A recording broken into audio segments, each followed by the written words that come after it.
The largest things in the universe are black holes. In contrast to things like planets or stars, they have no physical size limit and can literally grow endlessly.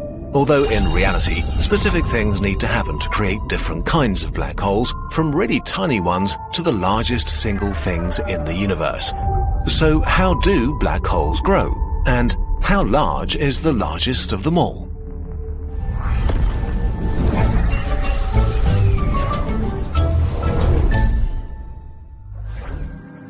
This video will not discuss how black holes work or how they form, since we've looked at that in detail in our black hole and neutron star series. You can check them out afterwards. For now, we're interested in finding the largest thing in the universe. Let's start really small. Primordial black holes. The smallest kind of black holes may or may not exist.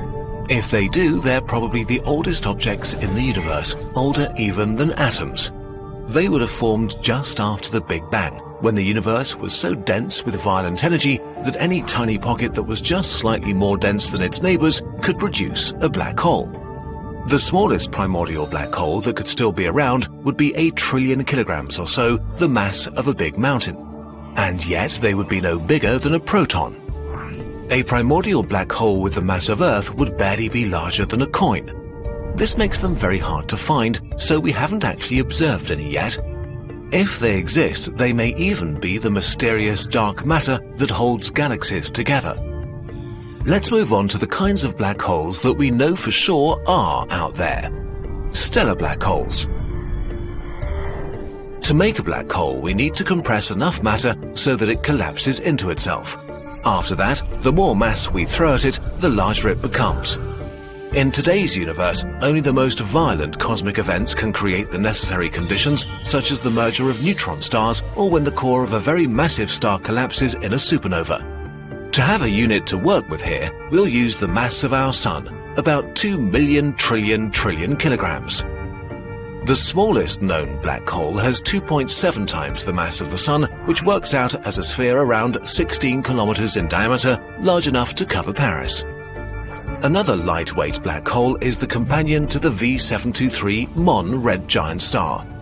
This star is 24 times larger than our Sun, 30 million kilometers in diameter. And yet, it's thrown around by a tiny black hole just 17.2 kilometers wide.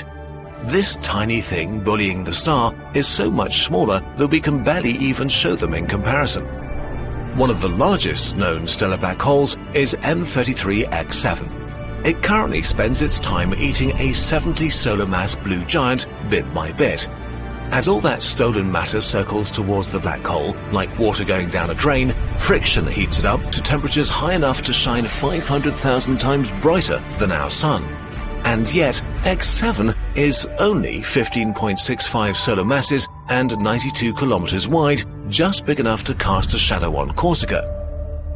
To grow much larger, black holes have to either devour a lot of stars, or better, merge with one another. The instruments that make it possible to detect these mergers are very new, so we're currently discovering a lot of exciting things. Like 2 massive black holes that we detected in a galaxy 17 billion light-years away. As they spun around each other violently, they released more energy in the form of gravitational waves than the combined light from all the stars in the Milky Way in 4,400 years. The new black hole they formed is about the size of Germany and is 142 solar masses. And here we hit a curious gap in scale. There are lots of black holes up to 150 solar masses, and then there's nothing for a long time. Until we suddenly hit black holes that are millions of times more massive. Which is a bit confusing because we had this idea that black holes are consistently growing and growing. But for the most massive black holes, this process is not fast enough to explain their existence today. The universe is simply not old enough for these supermassive black holes to have formed by eating stars and merging with each other. Something else must have happened. To explain how we got the largest black holes in the universe, we might need the largest stars that ever existed. Quasi-stars. To get a sense of scale, we can compare them to the largest stars that exist today. Our Sun is like a grain of sand next to them. We don't know if quasi-stars actually existed, but they're an interesting concept when it comes to supercharging black hole development. The idea is that the matter in the early universe was so dense that quasi-stars could grow to thousands of times the mass of our Sun. The cores of these stars might have been crushed by their own weight so much to actually collapse into black holes while the star was still forming. In contrast to stars today that would destroy themselves in the process, inside quasi-stars, a deadly balance could emerge. Gravity pressed the supermassive star together, feeding the black hole and heating the material falling in to such a degree that the radiation pressure kept the star stable. And so these quickly growing black holes might have been able to consume the quasi-star for millions of years and grow far bigger than any modern stellar black hole. Black holes several thousand times the mass of the Sun and wider than the entire Earth. These black holes might have become the seeds for supermassive black holes. So now we arrive at the kings of our universe, the largest single bodies in existence. The centers of most galaxies contain a supermassive black hole, and they are monstrous. In the Milky Way, we have Sagittarius A star, a supermassive black hole with about 4 million solar masses that is calm and collected and just does its thing. We know it sits there because we can see a number of stars being thrown around by a seemingly empty spot. And despite its incredible mass, its radius is still only 17 times our Sun. Smaller than most giant stars, but millions of times more massive. Because supermassive black holes are so massive and located at the center of galaxies, many people imagine them as being a bit like the Sun in the solar system. An anchor that glues everything else together and forces it into an orbit. But this is a misconception. While the Sun makes up 99.86% of all the mass in the solar system, supermassive black holes usually only have 0.001% of the mass of their galaxy. The billions of stars in galaxies are not gravitationally bound to them. Instead, it's the gravitational effect of dark matter which holds them together. Many supermassive black holes aren't gentle giants, especially when they're feeding on the clouds of mass in their galaxy. The one at the center of the BL Lacerti galaxy is devouring so much material that it produces jets of plasma accelerated to nearly the speed of light.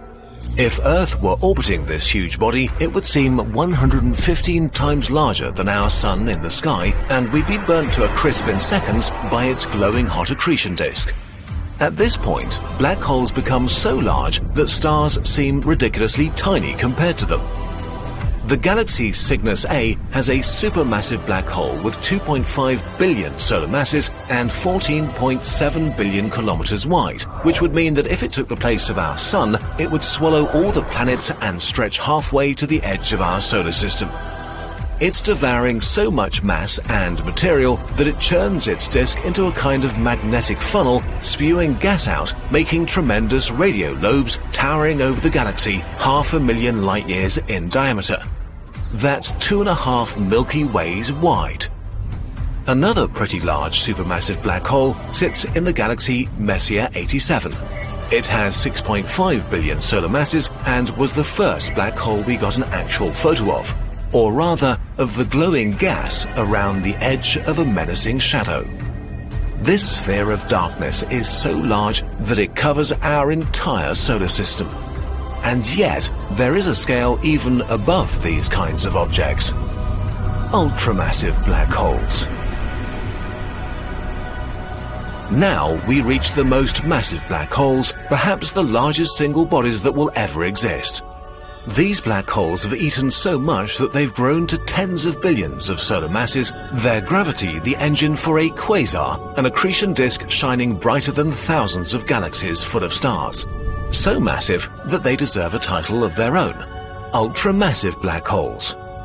The ultramassive black hole at the center of galaxy OJ287 is 18 billion solar masses. It's so big that it has a supermassive black hole nearly 40 times larger than Sagittarius A star orbiting it. This thing defies imagination and is really hard to compare to anything. It can comfortably fit 3 solar systems side by side inside of it. Let's end this insane competition and get to the King of Kings. Ton 618, a black hole that we can observe consuming galaxies worth of matter, is shining with the brightness of 100 trillion stars, visible from 18 billion light-years away. It has an incredible 66 billion solar masses, a black hole so large that it would take light a week to reach the singularity after crossing the event horizon. About 11 solar systems could sit inside of it, side by side. It may very well be the largest single body in the universe, but in reality, it's probably even larger. Since Ton 618 is so far away, we only see what it looked like 10 billion years ago. In any case, black holes are scary and mysterious and gigantic. They'll be here after everything else dies and growing larger and larger. Okay, now let's do the trip again. From the smallest possible black hole all the way up to the largest.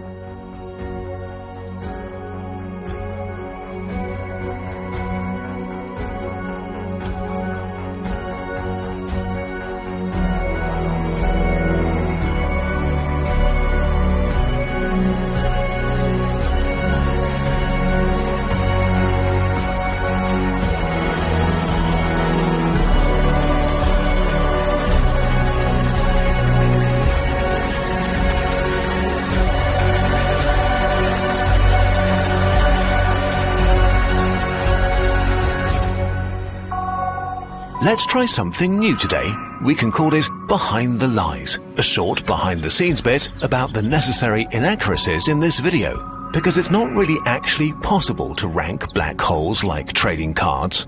How so? Well, while we've catalogued millions of stars, we really only have good data on a couple of dozen black holes.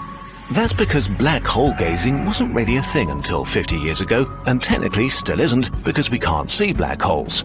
We can only derive their properties from studying their gravitational effects on the matter around them, like the orbit of stars that come close to them. This effect depends on the mass of the black hole, which we can approximate at the most basic level with Kepler's laws. But this comes with huge uncertainties and error bars. Then we have to convert mass to size next, which brings new uncertainties. For example, we calculated the radius from the mass using the Schwarzschild equation, which for the sake of simplicity assumes black holes are perfectly round and don't spin, a kind of black hole that doesn't really exist. The reality is that physics on these scales is a bit fuzzy. So some of the black holes we talked about here may be way smaller or way bigger. We just don't know for sure. We shimmied around this problem by comparing different sources with different kinds of values and using different mass calculations to arrive at a standardized list that allowed us to be as accurate as humanly possible. You can look at all of this in our source doc. As a result, this script was written with the tears of experts we drove crazy with our obsession for the best values they could live with. In this process, tons of stuff got cut and didn't make it into the final video. But luckily we found a way to not waste all of it. We've created a lot of black hole merch, spanning the whole range from somewhat bonkers to more serious. This way, we get to explore a topic from different angles, and you get to continue having fun with black holes after this video ends.